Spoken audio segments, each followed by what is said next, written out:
Blessings, good evening.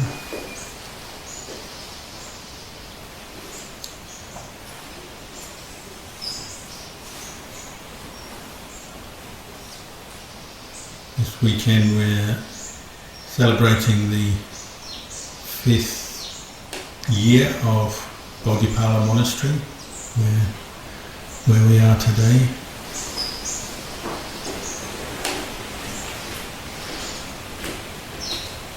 Any kind of anniversary, birthday, memorial, always is a reminder of impermanence. Time waits for nobody. Every day we get older as human beings. We're born, we age.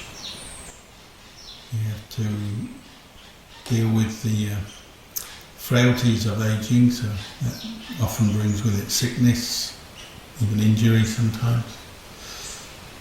And then the inevitable end of life, death. So, an anniversary or birthday is one way of looking at it. It's a very positive thing. It's celebrating 5 years of good things, achievements.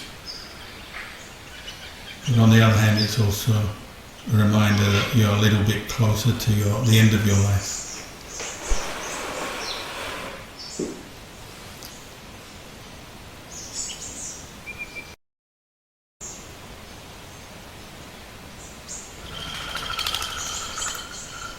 And also it's a time to think about monastery, just over 5 years, which is not that long in terms of a human life or world history.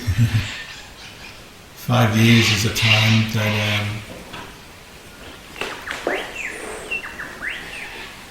you see a lot of changes in the place, physical changes. Here, Bodhipala Monastery used to be a farm. Now many of the buildings have been renovated into very useful accommodation, this hall, meditation hall, kitchen and so on. There's changes in the physical surroundings, but you also see changes in 5 years in terms of people. Some of you have been here since the beginning, and you might notice changes in your own practice, your own state of mind.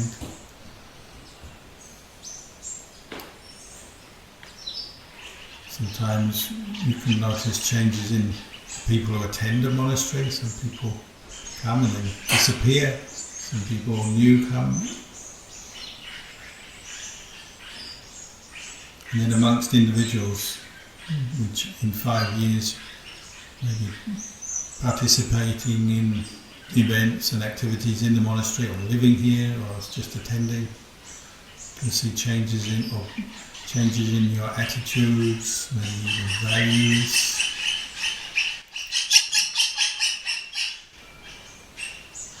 Hopefully that's also in a positive way. If you keep attending a monastery, generally you get a lot of good inputs into your life.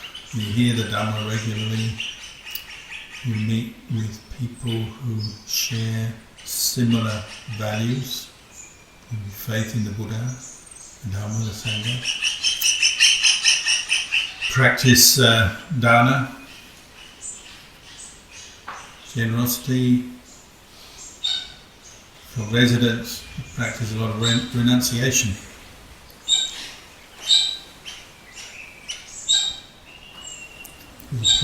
Monastery is a place of renunciation, nekama,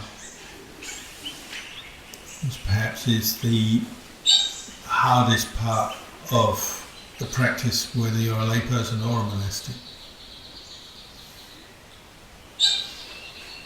When the Buddha taught the Dhamma, one of his the most common ways he would talk about the training, the practice, he would talk about the gradual path of practice. Anupupikatha, which means like he described the practice of generosity first, the importance of that, the role of that. How if you really want to develop yourself on the spiritual side, makes changes in your mind and in your way you experience life and the world, you have to recognize the value of the practice of generosity, charity. The alternative is maybe following the more normal way of the world, accumulating wealth and what we call worldly gains, wealth, property, fame, fortune, reputation, the experiences that are available in the world, seeing them as an end in themselves and seeking after them, devoting time, energy to that, the accumulation of wealth. But when you recognise the value of also sharing what you have, particularly with those who are less fortunate and those who need help in different ways, even Sangha who may be spiritually evolved but still need support, material support. When you see the value of that, then it changes the way you look at things and the way you act. You maybe start looking at ways that you can share what you have, whether you have a little or a lot. You see, thinking of others and sharing is something that's helpful to you as well as others. So the Buddha would begin with that, emphasizing the role of generosity, charity.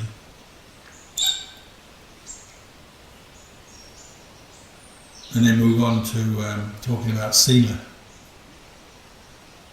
virtuous behaviour, the role of that, the importance of that. If we're going to live in the world in a way that we can develop higher understanding, deeper sense of peace, and ultimately liberate ourselves from all kinds of stress and suffering, well, we have to begin first with our external behaviour, how we interact with the world, the way we speak, the way we do things, develop peaceful relations with the people around us, peaceful behaviour, harmless behaviour, a sense of moral integrity.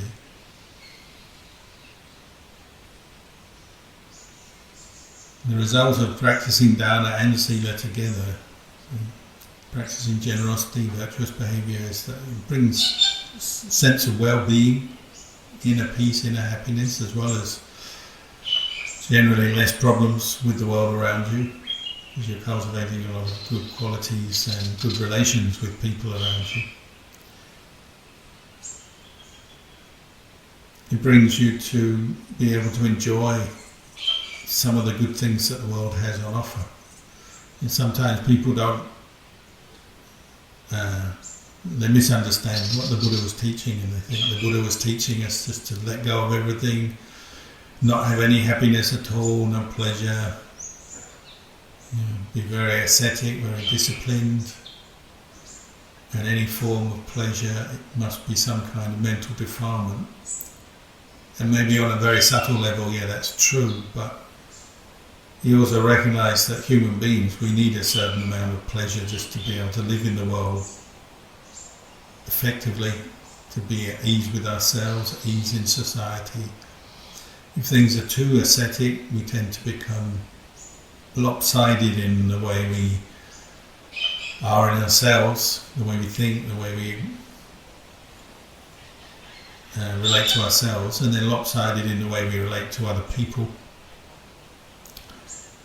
If you're too ascetic, often you become more negative, more miserable, no pleasure at all. It's not very easy to live like that for most people. So the Buddha never denied that there are many kinds of pleasure to have in life, what we call sensual pleasure, Dhamma Sukha. And he'd also point out that that is a genuine kind of happiness that humans can achieve. And as human beings, we do aspire, even if we have a spiritual practice, faith in the Buddha and his teachings, we want to practice, we still aspire to attaining a certain amount of material comfort. It eases the body, you're not too hungry, too stressed physically. That allows you your mind to sort of settle down so you can maybe develop understanding on a deeper level, develop a sense of well-being. You look at the most peaceful societies in history or in the world at the moment, where generally there's a certain amount of material well-being. People are not having to struggle just to get food or accommodation. In a society where that's still going on, it's very difficult to develop much spiritual practice. Difficult to meditate if you're really hungry or got no medical help when you're ill, and so on. So the Buddha encouraged us to recognize that there is sensual pleasure, sensual happiness to have in this world. And it's one kind of happiness. It brings with it well-being, good health, the basic necessities of life. When we have them, we can relax a bit. When you combine those three things together, the practice of Dhamma, sharing, sila, virtuous behaviour, and then achieving a certain amount of well-being, sensual happiness, these are the basis for not only happiness in this life, but the Buddha would say happiness in the next life. Good rebirth, heavenly rebirth, good rebirth. But then he would also go on to talk about the drawbacks of sensual pleasure and the material comfort and the sense of happiness, well-being we can achieve in this world. Mainly because it doesn't last. Not only does it not last, but it's also, it can intoxicate us. It can lull us into a false sense of security. We easily become complacent in life if we've got enough. We've got enough food, we've got enough, we've got a place to stay, with the basic things are sorted out, we've got maybe friendship and relative security in our life.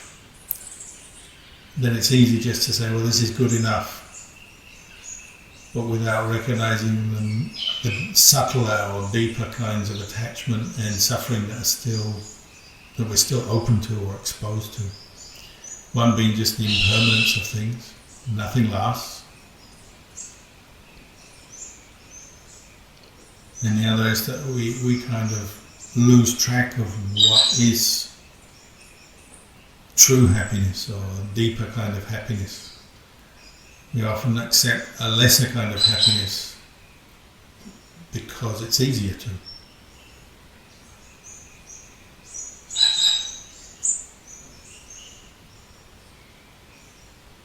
So the Buddha would go on to talk about what we call adinawa, teaching on the drawbacks of sensual happiness, the kind of ordinary material and sensual happiness we can achieve in the world. It's good, but it's still limited. It doesn't deal with the ultimate problems we face of aging, sickness and death, the changing nature of the world, changing nature of our mind, the ups and downs of our mind, emotions coming and going, feeling happy one moment, feeling sad another, excited, bored, peaceful, angry, and so on. Still doesn't completely deal with that.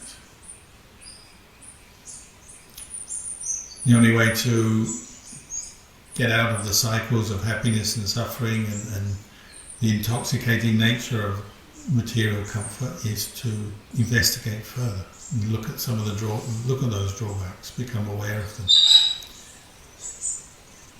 So he'd go on to teach this way, is that when somebody he felt was ready, he'd say, well, look at this, all that you've achieved, you've got your wealth, you're happy on one level, maybe you have family, you have property, you have the ability to go here, go there, just like these days, we can all travel, or many people can travel, we've got cars, we've got access to planes and boats, we can go on holiday in foreign countries, we can do all kinds of things, and so many people can do that you can take it for granted, that it's just the normal way. And that's why we suffered so much during COVID, because suddenly you couldn't travel, many things were cut off, many of the normal sensual pleasures and the routes for sensual pleasure were cut off, so then people did suddenly realise the drawbacks. Perhaps a few people, that led them to start practicing Dhamma more, meditating more and so on. But after COVID we tend to fall back into our own ways, so back into enjoying the sensual pleasures and forgetting the drawbacks and the disadvantages and the limitations.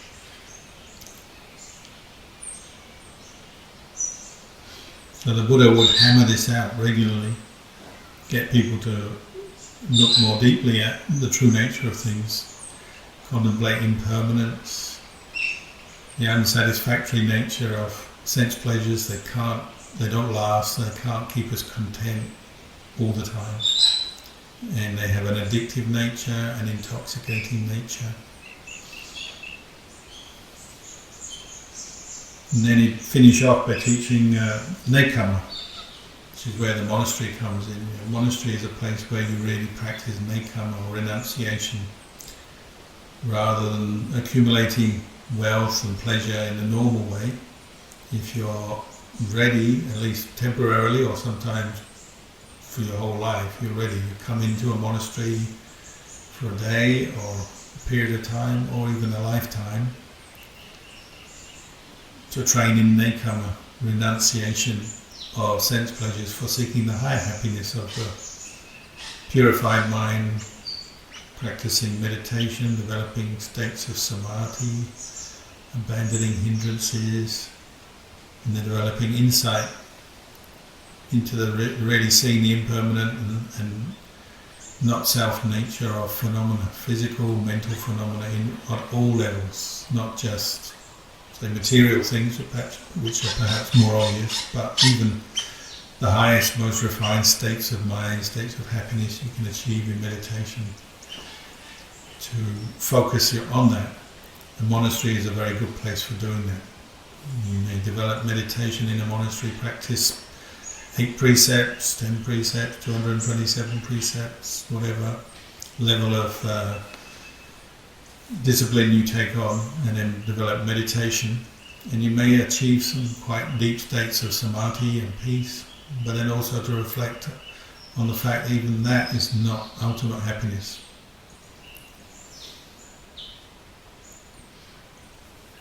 The highest happiness in Buddhism, the Buddha describes what we call Nibbana. Nibbanam paramang sukham. It's the highest happiness because it's the unconditioned,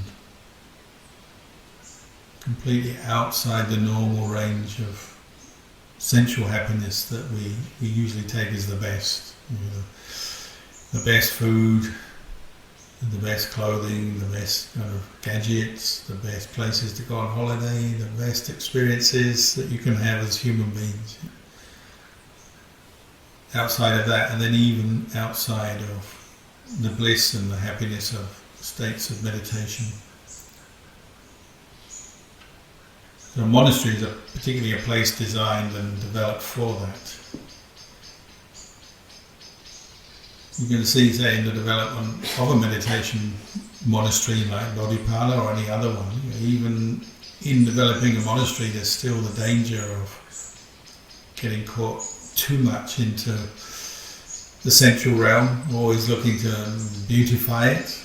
We like to make new buildings, decorate them, and it does inspire people, and it's not without purpose, but you can also get attached to that to the point where you're always trying to make the most beautiful gardens, most beautiful buildings. And we say, well, to honour the Buddha or worship the Buddha, the Dhamma, the Sangha, to get people to do good.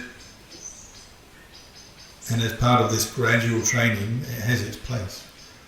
But then you also have to remember that it's something you have to reflect on as well. And even the most beautiful building gets old. Bodhipala hasn't been around long enough to get too old.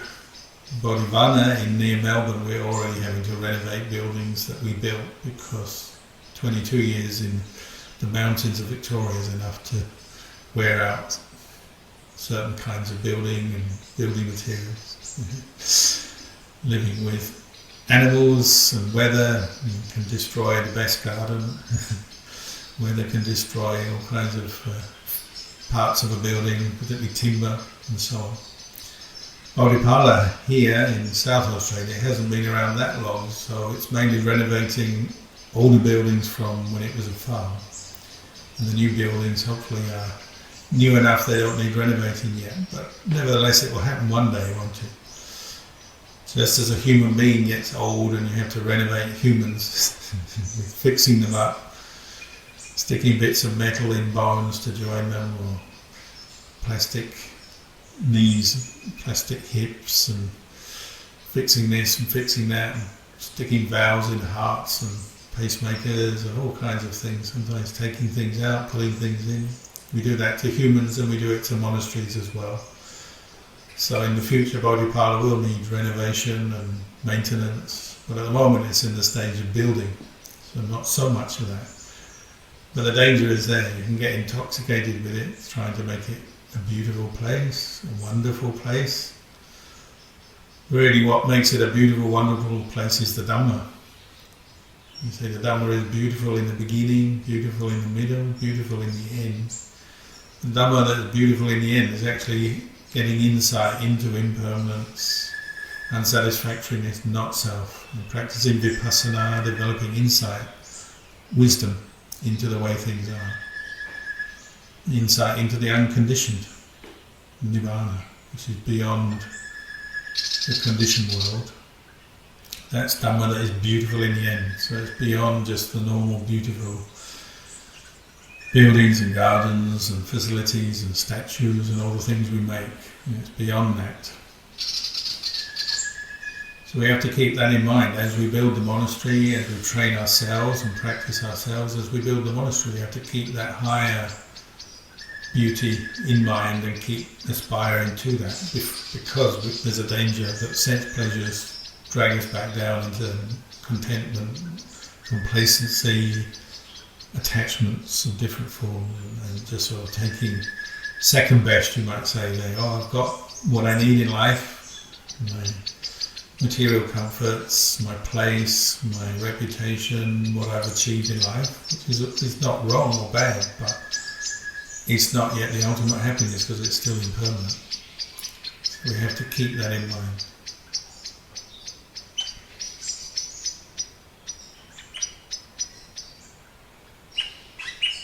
And when we go to Ajahn Chah's monastery, our teacher's monastery, for me and for many other people, there's always a tangible feeling of peace when you go there, like peace in the forest, peace in the community, monks, nuns, lay people.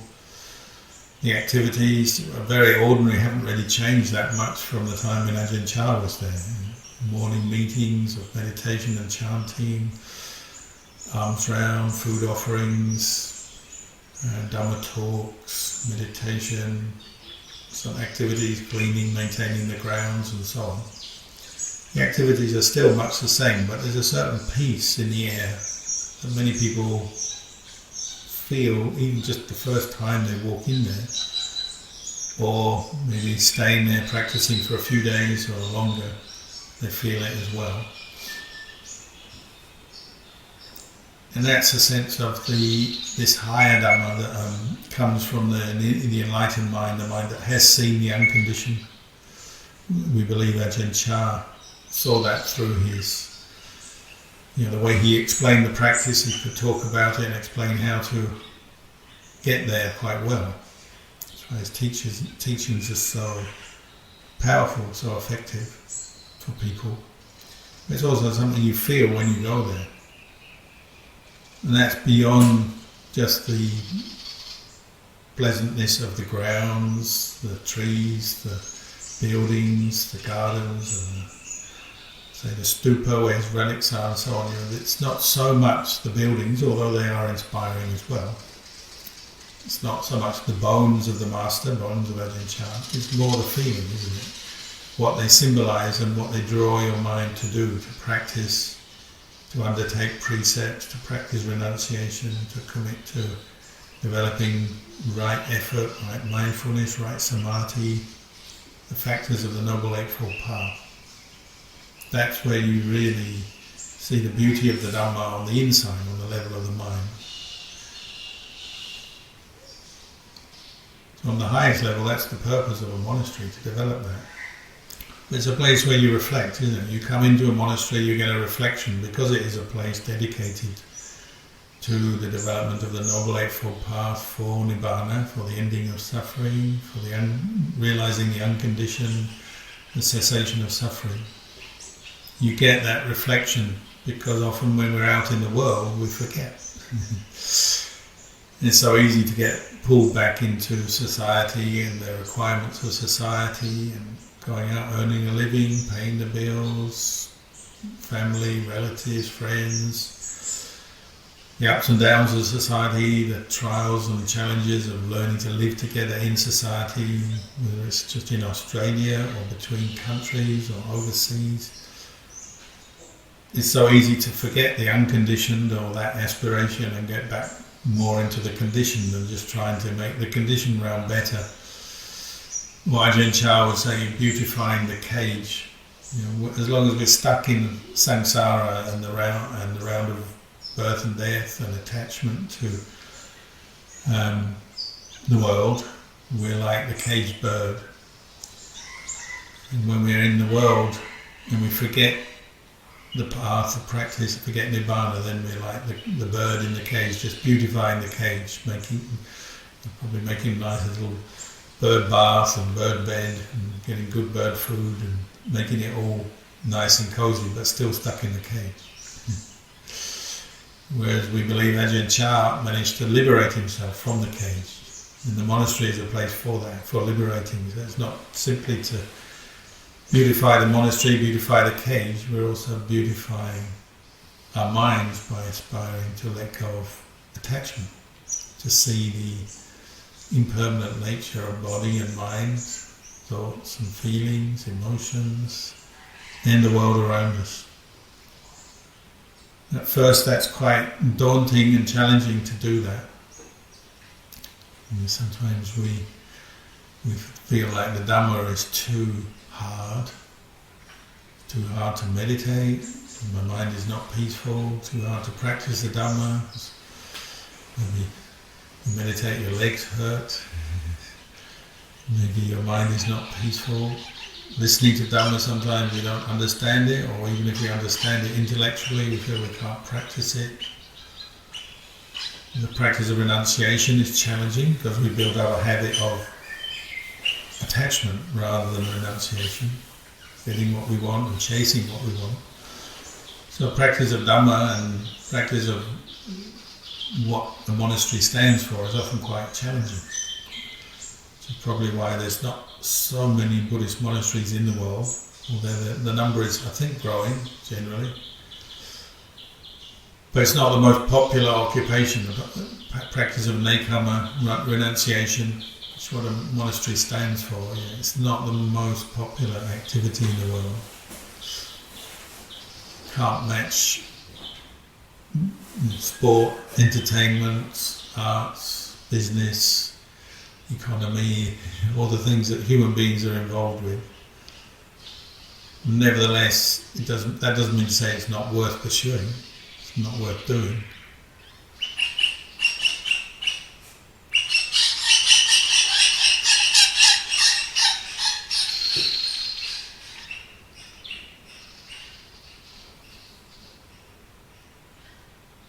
Ever since the time of the Buddha, men and women have been drawn to the practice of training and practicing for Nibbana, practice of nekama, not just pursuing wealth, fame and fortune that the world offers, but also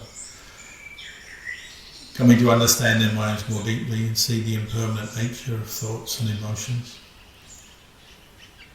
And that's still going on today. There are those who are doing it. And that's why a monastery is important, to give a place for that, a place where you can come, hear the Dhamma, quietly reflect on your life,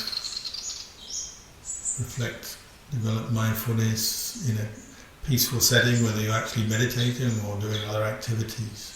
It's a place for contemplation, reflection. It's like in the time of the Buddha, one of the first Buddhist monks, Yasa,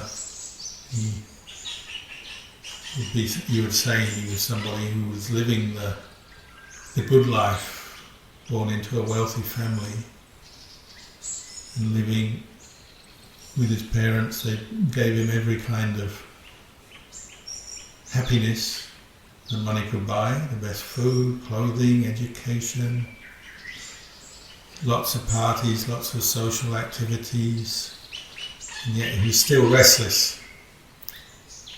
They say that was because he had practiced in previous lives. Maybe it's just his deep insight arising, seeing a lot of human pursuits are pretty frivolous, time-wasting, seeing through things that his friends often saw as happiness and worthwhile. He saw as a little bit limited or even disappointing. So we have this occasion when the young man Yasa, having had his Saturday night party, seeing all the drunken friends sort of lying around sleeping, and some of the ladies snoring, men snoring, everyone in disarray, feeling a sense of real weariness, tiredness with it all, and looking for a place that could provide more peace. He said, I've got to get out of here. This place is confusion. This place is, lay life is complicated, confusing. It's not for peace and contentment.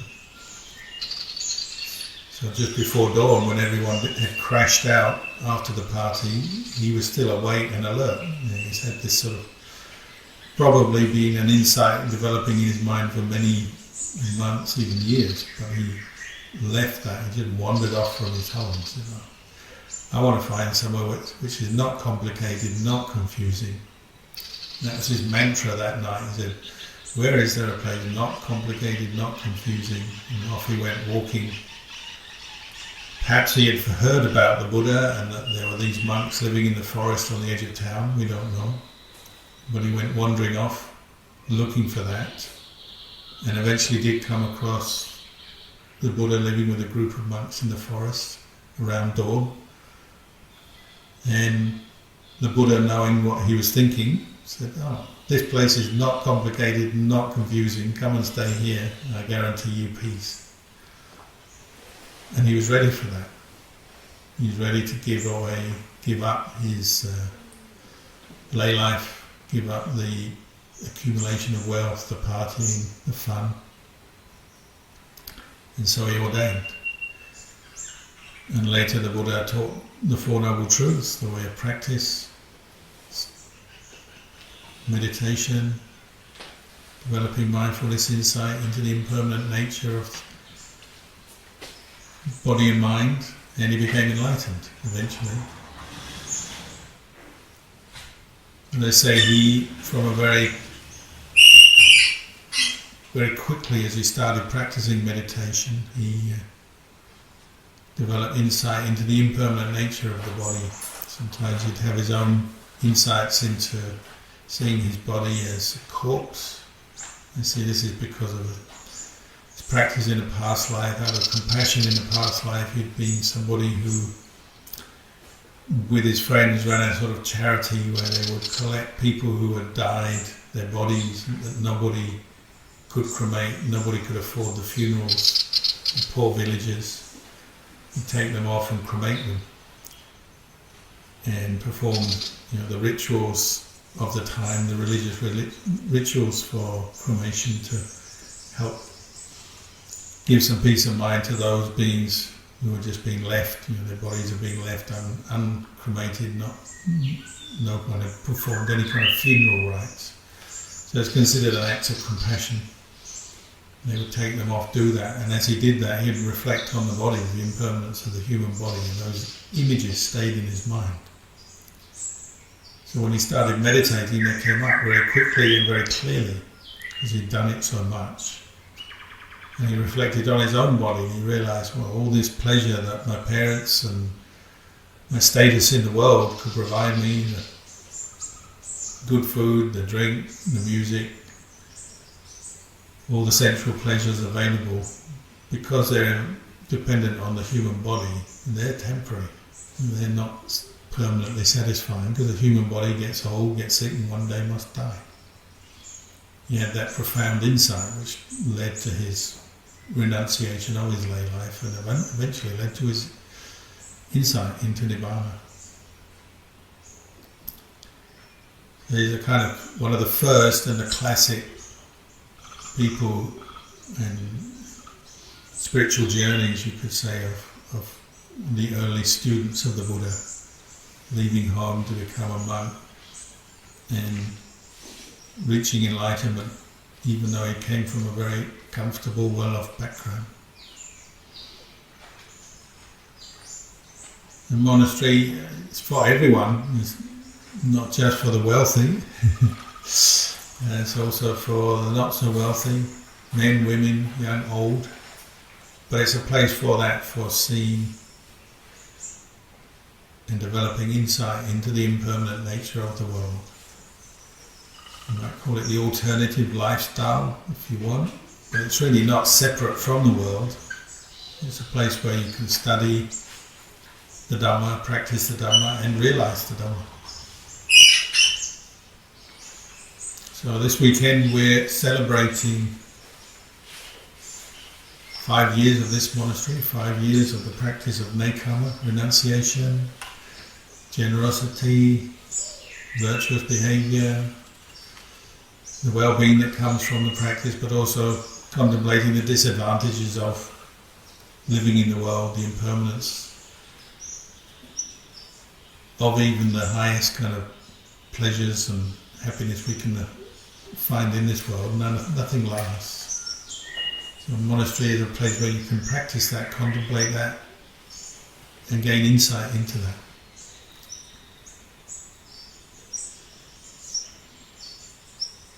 So I'll leave you with these reflections tonight. Hantamayang vadagata satakaram tatamase